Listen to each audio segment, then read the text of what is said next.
ಇವತ್ತೇನೋ ಹೊಟ್ಟೆಗೆ ಏನು ಬೇಸನೇ ಇಲ್ಲ. ಹೊಟ್ಟೆಲ್ಲ ಒಂಥರ ಇದೆ. ಏನಾದರೂ ಸ್ವಲ್ಪ ಲೈಟಾಗಿ ತಿಂದರೆ ಚೆನ್ನಾಗಿರ್ತೈತೆ. ಇವತ್ತು ಕಿಚಡಿ ಏನಾದರೂ ಮಾಡಿಕೊಳ್ಳ ಮಗಳ ನಿನಗೆ? ಕಿಚಡಿ ಏನು ಬೇಡ, ನನಗೆ ಕಿಚಡಿ ಏನು ತಿನ್ನಂಗಾಗೇ ಇಲ್ಲ. ನನಗೆ ಇನ್ನೂ ಸ್ವಲ್ಪ ಲೈಟಾಗಿದ್ದರೆ ಚೆನ್ನಾಗಿರ್ತೈತೆ.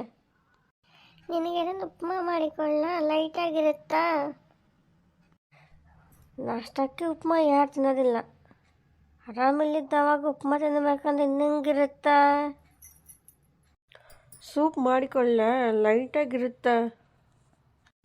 ಸೂಪ ಬರೇ ನೀರಿರುತ್ತೆ. ಅದು ಹೊಟ್ಟೆಗೆ ಬರೀ ನೀರು ಕುಡ್ದಂಗಿರುತ್ತೆ ಈಗ. ಮತ್ತೆ ಏನು ಮಾಡಿಕೊಳ್ಳೆ? ಸೊಸೆ, ನನ್ನ ರೂಮಲ್ಲಿ ಹೋಗು. ಎದಕ್ಕತ್ತೆ? ನನ್ನ ರೂಮಾಗ ಹೋಗು. ಅಲ್ಲಿ ಟೇಬಲ್ ಮ್ಯಾಗ ದಾರ ಇಟ್ಟಿದ್ದೀನಿ, ಅದು ತಂದು ಒಳಗೆ ತಿನ್ಸಮ್ಮ.